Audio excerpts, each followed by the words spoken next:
નમસ્કાર મિત્રો, આજે આપણે આવી ગયા છીએ હિંમતનગર તાલુકાનું રાયગઢ ગામ, જ્યાં 800 વર્ષ પુરાણું વૈજનાથ મહાદેવનું મંદિર આવેલું છે। અરાવલીની ગિરિમાળામાં આવેલું આ વૈજનાથ મહાદેવનું મંદિર ખૂબ પ્રાચીન અને ખૂબ જ પવિત્ર માનવામાં આવે છે। શ્રાવણ માસમાં અહીં હજારો શ્રદ્ધાળુઓ દર્શનનો લાભ લેવા માટે ઉમટી પડે છે। મંદિરમાં પ્રવેશતા ડાબી બાજુએ એક વિશાળ શિવલિંગનું નિર્માણ કરવામાં આવેલું છે। ત્યારબાદ અંદર એન્ટર થતાં જમણી બાજુએ એક ધૂણો દખાવવામાં આવેલો છે।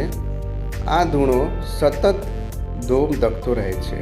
મંદિરના મુખ્ય ગેટથી અંદર પ્રવેશતા વિશાળ પરિસરની અંદર ઐતિહાસિક વૈજનાથ દાદાનું મંદિર આવેલું છે। આ મંદિર ખૂબ જ ચમત્કારિક માનવામાં આવે છે। અહીં અમાસના દિવસે હજારો શ્રદ્ધાળુઓ દર્શનનો લાભ લેવા માટે આવે છે। અહીં એવું કહેવાય છે કે અમાસના દિવસે દર્શન કરવાથી તમામ મનોકામનાઓ પૂર્ણ થાય। મહાશિવરાત્રિના દિવસે અહીં વિવિધ કાર્યક્રમો યોજાય છે।